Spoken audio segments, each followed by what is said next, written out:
¿no? Increíble. Que quedaron incrustados en la piedra. Por lo tanto, esos mármoles son irreemplazables, ¿no?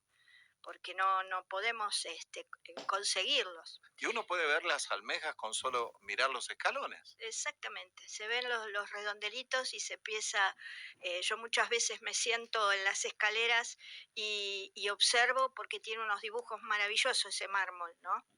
¿Cómo llegaste a ser la directora de este museo?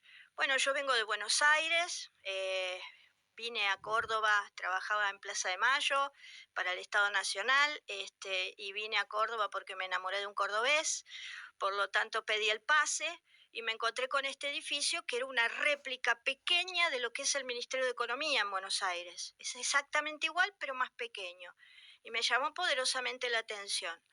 Eh, en el año 2015, con el gobierno de Macri, eh, decían que lo iban a demoler el edificio porque no tenía una utilidad, ya no había tantos empleados como antes, ya ahora todo, no hay obreros, no hay nada de todo eso. Porque hubo una clave ahí, que fue el traspaso de la obra pública a cada provincia, creo que fue en los 90 eso, ¿no? No, fue anterior, en la década del 60, todo lo que eran escuelas y hospitales pasan al ejido de cada provincia y cada provincia se tiene que hacer cargo del mantenimiento de estos edificios públicos. Por lo tanto, la Dirección Nacional de Arquitectura deja de tener injerencia. El Estado Nacional deja de construir En la provincia. Exacto, porque ya cada provincia tenía que hacer sus propias construcciones, con lo cual la función del Estado comienza a mermar y medio que se va muriendo, ¿no? Se va quedando, van despidiendo personal hasta la década del 90, donde Menem hace la gran profesionalización del Estado en estos achicamientos, donde solamente quedó el personal profesional dentro del Estado, o sea, tenías que tener título universitario, y todo lo que eran obreros y personal de maestranza se pensó a tercerizar, ¿no? Ahora son empresas las que construyen, ya no tenemos obreros propios. Por lo tanto, el edificio queda casi vacío. De 300 personas que trabajaban ahí, solo quedan 30, que eran profesionales. Y también a lo que más se dedicaba era la restauración de monumentos históricos. Entonces todo lo que es estancias jesuíticas, catedrales, iglesias, ahí sí la Dirección Nacional de Arquitectura todavía tenía mucho trabajo, ¿no? Porque tienen que ser especialistas en construcción patrimonial, especialistas en adobe, no es cualquier arquitecto que puede hacer un trabajo de restauración. Y bueno, como les digo, en el 2015 ya la mayoría se jubiló, entrar al Estado cuesta muchísimo y generalmente es en Buenos Aires donde se dan las aperturas de cargos, por lo tanto el edificio se empieza como a morir porque quedamos solamente 3 personas trabajando en él. 3 de 300. 3 de 300, que no nos pudieron echar porque éramos personal de planta. Así que están esperando que lleguemos a nuestra edad jubilatoria para que nos vayamos. Por lo tanto, yo como vengo del ámbito de la cultura, se me ocurrió contar esta historia. ¿Y qué mejor contada que a través de los objetos y a través de las cosas que hay en ese edificio?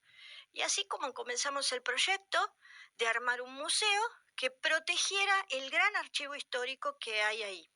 Lo vamos a ir contando de a poco, ¿no? Porque es una historia muy rica, muy interesante. Y te quería preguntar también, ¿cómo incidieron? Porque de esto es algo que no, por alguna cuestión particular de mi interés, digamos, sobre lo colectivo y sobre lo público aquí en Córdoba, ¿cómo ha incidido la política o los procesos históricos políticos en la preservación de las cosas, ¿no? Porque hay etapas donde no quedó nada, aparentemente. A ver, yo tengo, se imaginan el corazón dividido, porque yo soy porteña, pero vivo en Córdoba y conozco la realidad del interior. Para Buenos Aires, en el interior, a nivel, estoy siempre hablando de edificios públicos. Yo siempre me refiero a edificios públicos, no me meto en otras áreas. Es como arréglensela, como puedan. Y bueno, por eso el edificio, el que lo ve dice que parece abandonado, porque tiene la pintura original con la que se lo pintó en 1950. Nunca más se le hizo una restauración al edificio. Fíjense lo bien construido que está, que no tiene una rajadura, no tiene una baldosa Impecable. saldada, está impecable. Por eso me daba tanta pena cuando se hacía el run run del que lo iban a tirar abajo. Y ahí fue donde dije, no, que mis últimos años como empleada del Estado sirvan para proteger algo, algo del Estado, ¿no? Y que nos pertenece a todos y sobre todo que forma parte de la historia de esa parte del barrio de Nueva Córdoba. Entonces, era transformarlo en algo que sirviera para toda la gente, en un centro cultural, en un espacio de biblioteca, de archivo, pero que esté abierto al barrio, ya deje de ser un edificio de oficinas y que esté abierto al barrio. Claro, porque en esto de lo que yo mencionaba al principio, que era de caminar y por ahí no te dicen mucho, que hay detrás de las paredes, yo no sé si los vecinos tenían conciencia de que había esto ahí, ¿no? El edificio tiene una magia rarísima que es transparente a la gente. La gente le pasa por al lado y lo ignora absolutamente. No solo porque estéticamente forma parte de un movimiento que se llamó racionalismo de los edificios del Estado, que tenían que ser bien zen, bien ascéticos, cero decoración, ya no tienen los edificios de antes que uno adora verlos porque tienen molduras, porque tienen Claro. vitro, no. El edificio de esa época constructiva del Estado tenía que ser absolutamente hospitalario, yo lo llamo, porque tiene la pinta de un hospital desde afuera. ¿Esto tendrá que ver con una idea de imprimirle un sello de modernidad en su momento?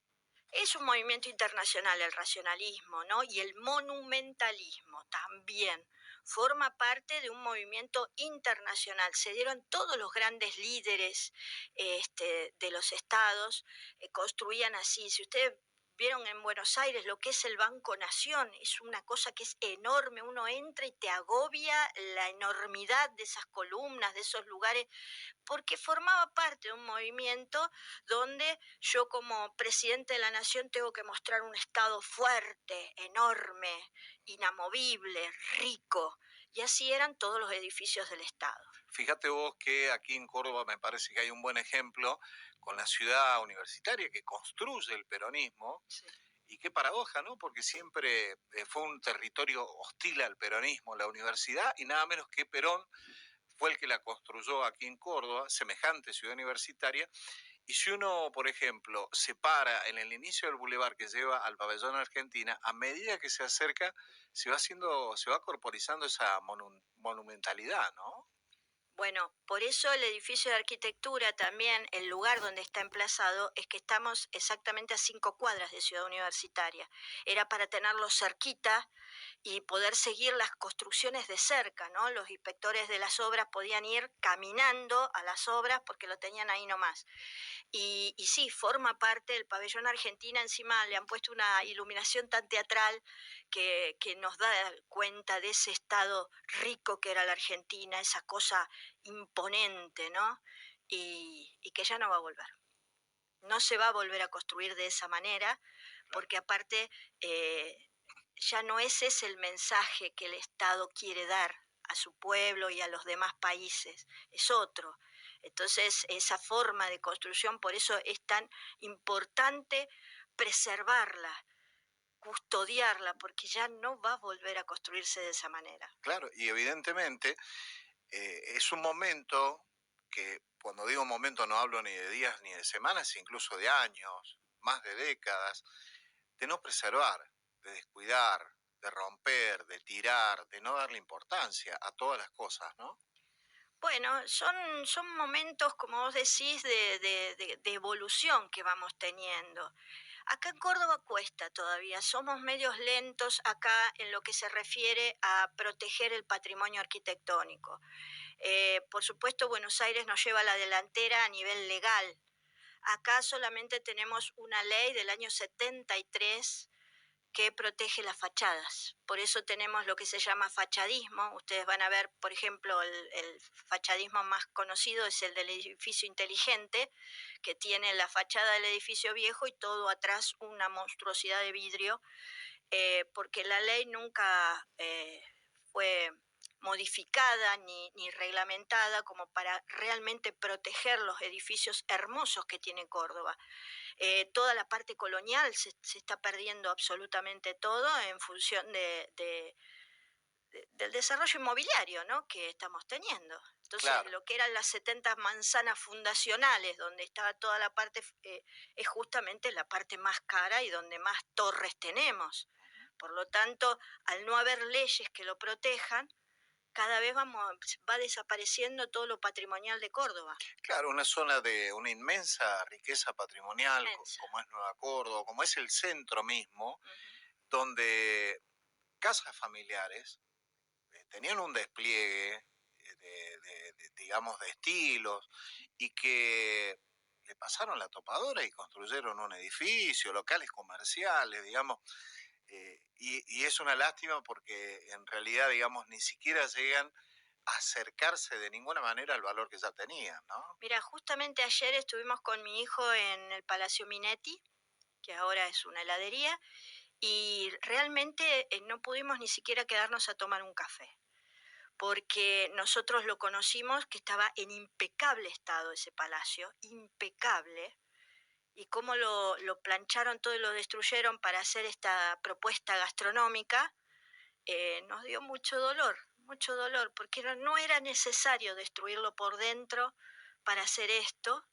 Y la verdad que nos fuimos muy tristes de ahí porque dijimos, bueno, no tenemos esperanza con respecto a los edificios de Córdoba, porque eh, se van perdiendo y la gente no va tomando conciencia de eso.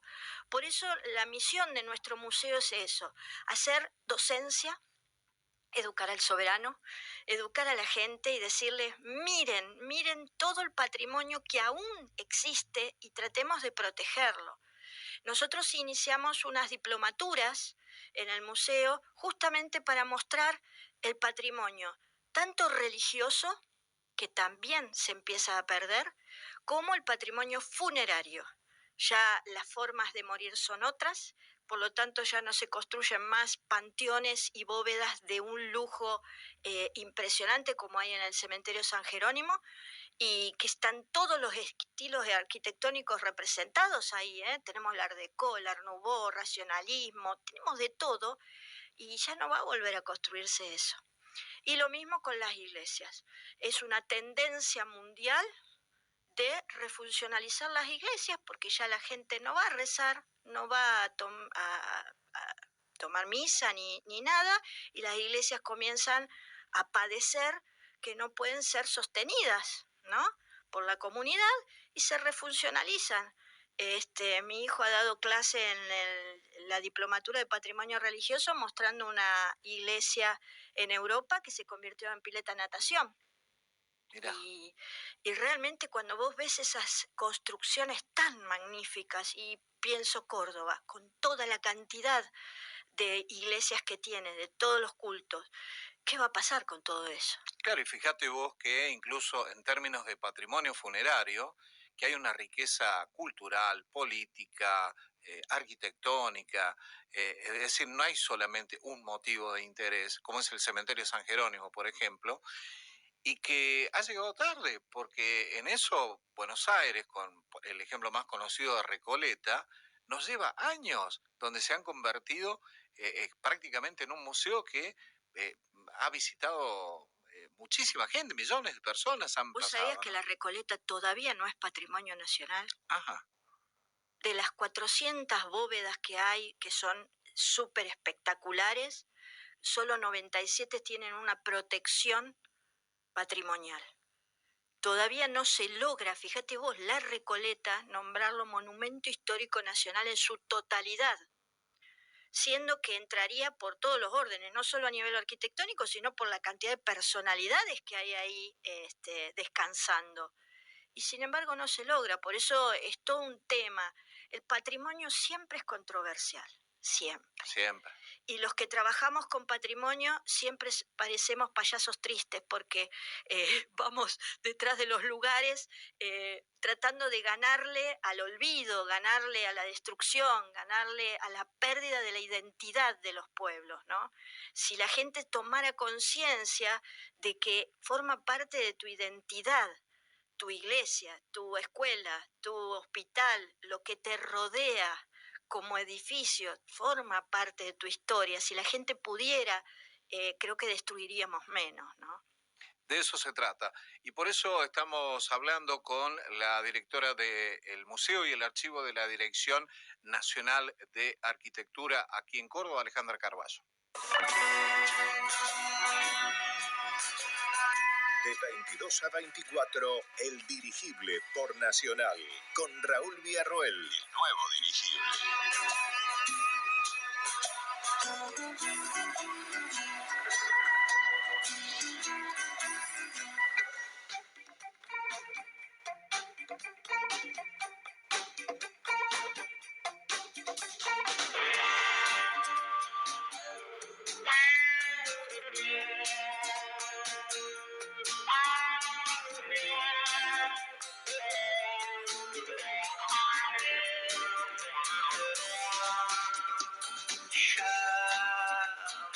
Llaman las voces a mi alma, ofrecen a beber de jugo, hay tanto jugo por aquí.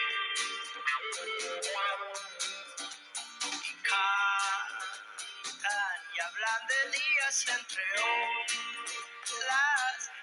las olas de ese jugo, hay dulce jugo para mí. No es mi tarea elegir si la marea lleva o trae. Iré por donde alumbre el sol.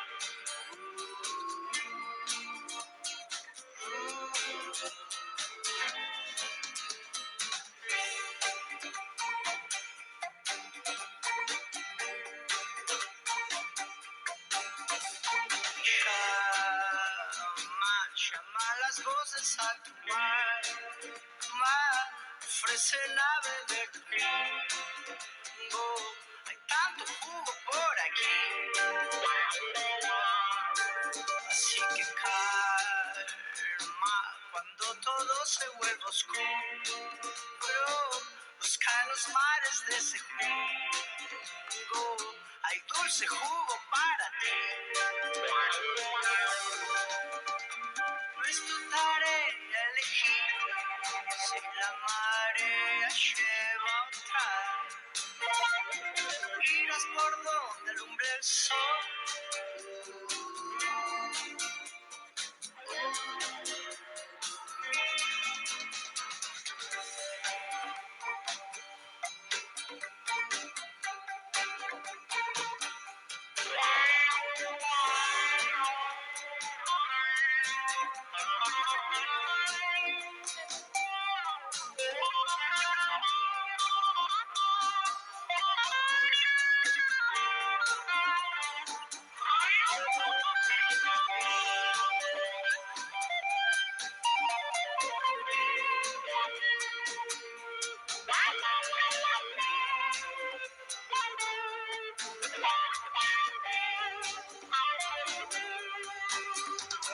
No es tu tarea elegir si la marea lleva o trae. Irás por donde alumbre el sol.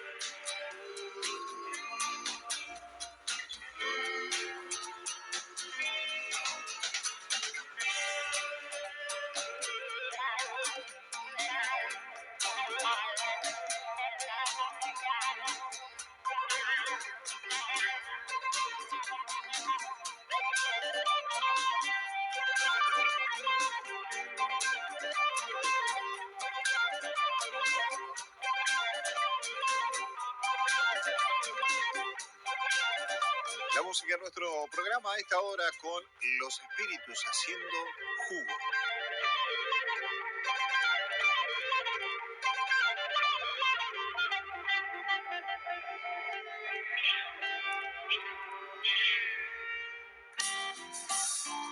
Dirigible 2023. El nuevo dirigible.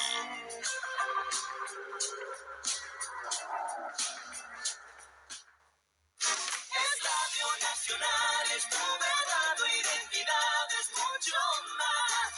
Es nacional. Radio Nacional Córdoba. 65 años al aire desde el corazón del país. Tu verdad, tu identidad está en el dial. Radio Nacional. Transmite LRA7, Radio Nacional Córdoba, con su frecuencia de AM 750 y FM 100.1, pertenecientes a Radio y Televisión Argentina, Sociedad del Estado, con estudio central y administración ubicados en Santa Rosa 241, código postal 5000, Ciudad de Córdoba.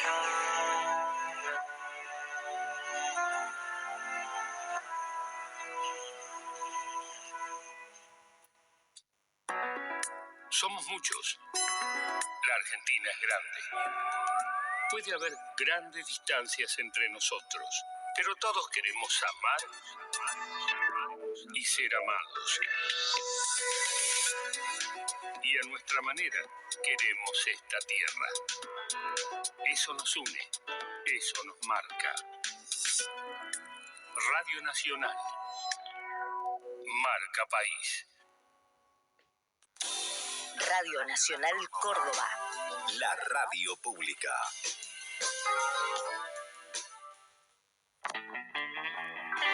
Los actores sociales están en El Dirigible. El nuevo dirigible. They can feel it all over. Ooh, they can feel it all over. People, they can feel it all over. Ooh, they can feel it all over. Bien, estamos compartiendo nuestro programa junto a Alejandra Carballo, la directora del Museo y Archivo Histórico de la Dirección Nacional de Arquitectura, que queda justo frente a la Plaza de las Américas. Vio que si uno va por Vélez Arfiel a la derecha, están los murales de los campeones, los últimos campeones mundiales cordobeses. Bueno, a la izquierda, ese edificio que usted ve, es precisamente este Museo y Archivo Histórico de la Dirección Nacional de Arquitectura. Y ahora le quiero preguntar lo que fue más interesante para mí, porque fue como entrar en el tiempo, ¿no? Con un trabajo que hiciste vos, que hicieron ustedes, recreando las oficinas del jefe, lo que era la medicina laboral. Contanos de eso. Bueno, entiendan que cuando yo llegué aquí en el 2001, yo no sabía a qué se dedicaban en ese edificio. No tenía la menor idea y no quedaban empleados que me contaran. Por lo tanto, me puse el mameluco y me metí en los depósitos a ver qué había, y ahí es donde empezó la maravilla, ¿no? Empezar a ver muebles de roble totalmente llenos de tierra, estanterías con muchísima cantidad de platos que decía Ministerio de Obras Públicas, cantidades de camas que decían Fundación Eva Perón. Fundación Eva Perón. Exacto. Entonces ahí es donde yo empiezo a rastrear y tratar de encontrar la historia de ese lugar. Bueno, me llevó más de un año ir sacando las cosas del depósito y rearmando cómo debería haber sido ese espacio en 1945, cuando Perón lo nombra Dirección Nacional de Arquitectura. Porque hasta ahora había sido una Secretaría de Arquitectura, pero ahora tomaba fuerza de ley, siendo para todo el país y teniendo una representación fuera de Buenos Aires con la misma importancia institucional que en Buenos Aires.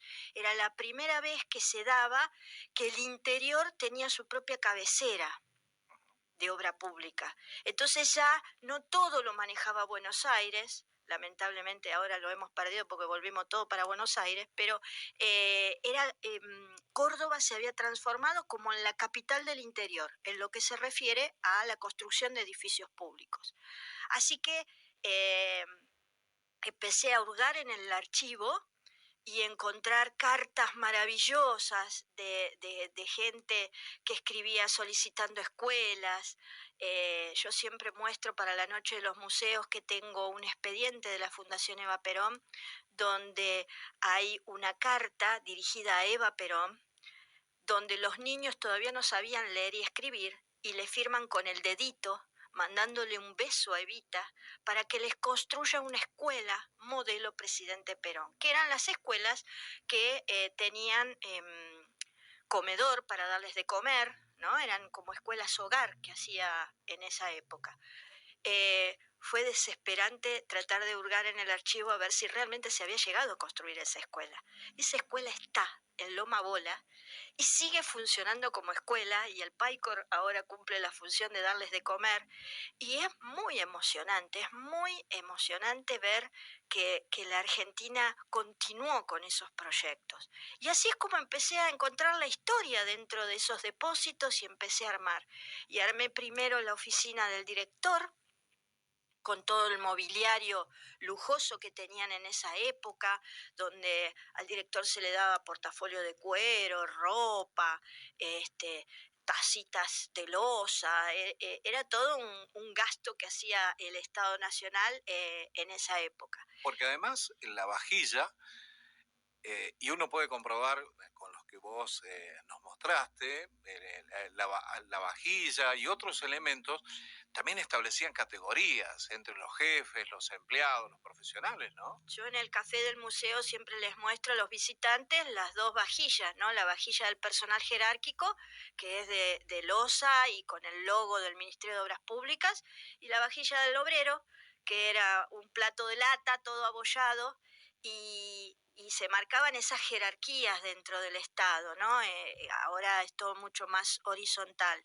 Lo mismo que la forma de los escritorios, no era lo mismo el jefe de proyecto, tenía un tablero de dibujo con cajonera, todo en roble, con una banqueta con respaldo giratoria, y el dibujante técnico tenía un tablero de dibujo mucho más modesto, una banqueta común sin respaldo, y jamás se intercambiaban los elementos. Yo como empleado, como dibujante técnico, nunca me iba a sentar en el escritorio del jefe, aunque el jefe no estuviera. Hay muebles que son notables cuando uno entra en esta recreación de época que hicieron ustedes, como lo que vos llamás la notebook de las secretarias del 40, que es impresionante, porque es nada más y nada menos que una Remington, una máquina que además pesa como 1000 kilos porque era toda de hierro de verdad, ¿no? No era lata, era hierro, y que mágicamente aparece y desaparece de un escritorio con la funcionalidad que necesitaba la secretaria, ¿no? Por eso es un escritorio de roble, es el único que encontré en todo el edificio, y esconde en su interior una Remington. Cuando nosotros lo instalamos ahí, sacamos la Remington para poder pasar el escritorio por la puerta, pesa 1 tonelada. Y sin embargo, el mecanismo de apertura de ese escritorio es magnífico, sigue funcionando y lo puede manejar una mujer, Hasta que un era la niño. que era la secretaria del director, ¿no? Claro, muy fácil de manejarlo. Y no solamente eso, sino también la recreación que ustedes han hecho de la parte de la medicina laboral, que es fantástica, ¿no? O sea, como ahí estaba lleno de talleres, ¿no? Si un obrero se lastimaba, había que darle las primeras curaciones. Y en esa época al Hospital Misericordia, que lo teníamos ahí a 2 cuadras, no se podía ir porque era solamente para mujeres tuberculosas. Con lo cual había que tener un médico y una enfermera permanente para darle esos primeros auxilios al obrero. Así que se crea toda una sala médica con todo el equipamiento moderno de la época, donde se le daban las primeras curaciones. Tienen, bueno, a mí me causa muchísima gracia porque cuando yo armé la sala médica, es una, como vos decís, es una recreación museográfica. Nunca existió en ese espacio la sala médica, pero la gente entra y siente olor a hospital. Está en la sugestión que genera cómo lo armamos, que sienten que, ay, acá habrá habido sangre. Ah, claro. Entonces ahí siento un placer quiere decir que armamos bien la historia, que es creíble, porque la gente siente que ese es el espacio que ocupaban los médicos, ¿no? Claro, y no había blisters en esa época, sino que había frasquitos. Frasquitos, encontramos una cantidad enorme de frasquitos con etiquetas en blanco que no sabíamos qué significaban, y después también encontramos unos grandes bidones de vidrio de más de 20 litros. Y ahí empecé a investigar en internet cómo era en esa época el fraccionamiento de remedios. Claro, los remedios se compraban en grandes cantidades y el mismo médico hacía el fraccionamiento. Entonces ahora vos vas al doctor y te da un blister de un remedio. Antes te daba un frasquito. Así que tiene balanzas para pesar los polvitos, los frasquitos para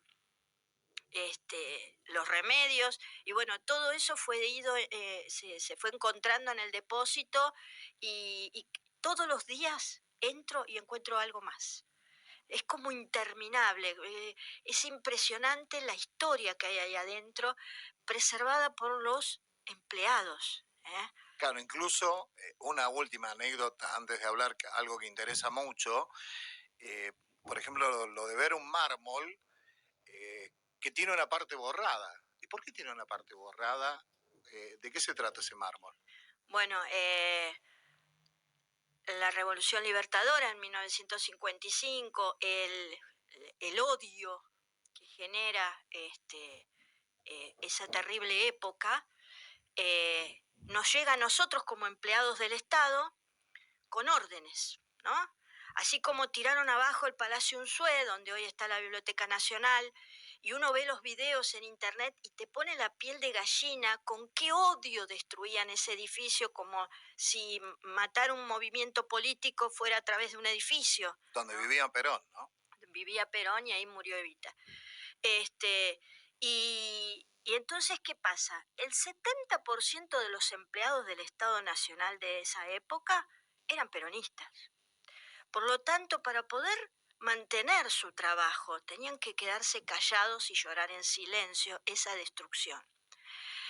Pero tuvieron la gran y fantástica idea de unirse y traer a Córdoba, a estos grandes depósitos que tenemos en nuestro espacio, muchísimas de las cosas rescatadas de la Fundación Eva Perón, y que son las que yo encuentro para poder contar esta historia. Entre ellas hay un mármol donde, para que se den cuenta el odio, ¿no?, de la época, donde dice presidente de la nación. Son los mármoles que van en las afueras de los edificios, ¿no? Unos mármoles enormes, dice presidente de la nación y está totalmente lijado el nombre. Y abajo dice ministro de Obras Públicas Juan Pistarini. Sabemos que Juan Pistarini era el ministro de Obras Públicas de Perón, por lo tanto inferimos que lo que estaba ahí era Juan Domingo Perón. El año pasado mi hijo, revisando los depósitos, me dijo: mamá, mira qué madera pesada que hay acá. Voy a verla y no era una madera, era otro mármol lleno de tierra, pero ese mármol decía Juan Domingo Perón, estaba oculto debajo de un montón de herramientas y protegido por, como les digo, por esos empleados que guardaron la historia. Creo que ellos mismos no se daban cuenta del valor que tuvieron que tener, del coraje de poder guardarnos estos objetos para poder contar la historia. Claro. Pero además, en términos de contar la historia, de preservar y de salvar, vos decidiste abrir el museo, dar charlas, organizar muestras y poner en valor todo esto. Digo, se ha hecho mucho ahí en el museo, ¿no? En los 7 años que llevamos funcionando como museo y archivo histórico, bueno, quiero aclarar algo que quede en claro. El museo no tiene presupuesto propio, no tiene recursos ni financieros ni humanos. Yo soy personal único. Soy la que te sirve el café, la que te abre la puerta, la que te hace la visita guiada, absolutamente todo. Y me manejo a través de todo un voluntariado. Yo lo nombro a mi hijo porque es el voluntario número 1, lo tengo cautivo dentro del museo, pero no he logrado en estos 7 años que se contrate personal, bajen recursos financieros para poder sostener este espacio. Entonces, Bueno, a través de un conocimiento empírico de la situación, empecé a ser autogestiva y a dar charlas, a dar capacitaciones, a brindarle el espacio a un montón de gente que tiene ganas de enseñar y con un mínimo aporte sostenemos el espacio. Y con eso podemos pagarnos fotocopias, no sé, las cosas básicas de funcionamiento del museo. Claro, porque además ahí hay que resaltar que además de esto que, si se quiere, forma parte de ese trabajo de preservación de la historia, pero en términos documentales también es impresionante, ¿no? Es impresionante, hemos tratado a través de la Comisión Nacional de Monumentos de proteger lo que es el archivo, porque es un archivo histórico absolutamente de todo lo que es obra pública y bueno, hicimos toda una presentación para que fuera nombrado bien histórico nacional. Y bueno, ahí quedó a la firma del presidente Fernández que lo nombren bien histórico, lo mismo que al edificio como patrimonio arquitectónico, eh, porque sería una forma de reconocimiento de parte del mismo Estado Nacional de esta historia que yo trato de contar, ¿no? Sí tuve un reconocimiento por parte del Consejo Deliberante de Córdoba.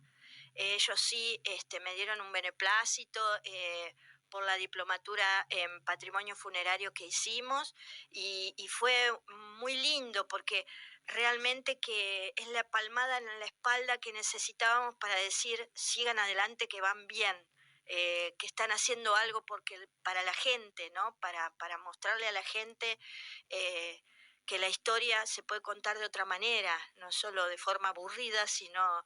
Es un museo donde vos te podés sentar en todos los escritorios, se saca foto a la gente, no es la idea de museo que está todo detrás de vitrinas, no, ahí todo se puede tocar, todo se puede... Y eso la gente lo agradece mucho, porque desacraliza, ¿no? La idea de historia. Ahí, por ejemplo, ¿cuándo lo puede visitar la gente? ¿Está abierto? ¿En qué días? ¿Qué horarios? El museo está abierto de lunes a viernes de 11 a 17 horas. Ajá. Y bueno, está mi teléfono publicado por todos lados, así que cualquiera me puede llamar y concertar una visita guiada. Eh, a ver, nosotros participamos de todos los eventos culturales que se puedan, Noche de los Museos, Día de los Monumentos, nos adherimos a todo y la verdad que tiene bastante éxito y bueno, eh, lo que más tratamos de ser es un espacio educativo no formal. Por ejemplo, cursos y todas esas cosas se pueden hacer ahí, ¿no? De todo se puede hacer y estamos abiertos, por eso yo les digo, tengo un edificio a disposición de la gente. Y todo aquel que quiera venir a enseñar algo y no tiene una institución que lo respalde, bueno, la nación sale a respaldarlos, sale a respaldar la educación. ¿Mm? Muy bien. Ha sido un paseo a través de la historia que está disponible, como acaba de decir Alejandra Carballo, la directora de este museo y archivo histórico de la Dirección Nacional de Arquitectura, que está, para que sea más fácil ubicarlo, frente a la Plaza de las Américas. Usted ya sabe, horarios, puede ir ahí, lo van a recibir con los brazos abiertos. Gracias, Alejandra, ¿eh? Gracias a vos por esta entrevista. Y sobre el final de nuestro programa vamos a disfrutar para continuar en la segunda hora con la música.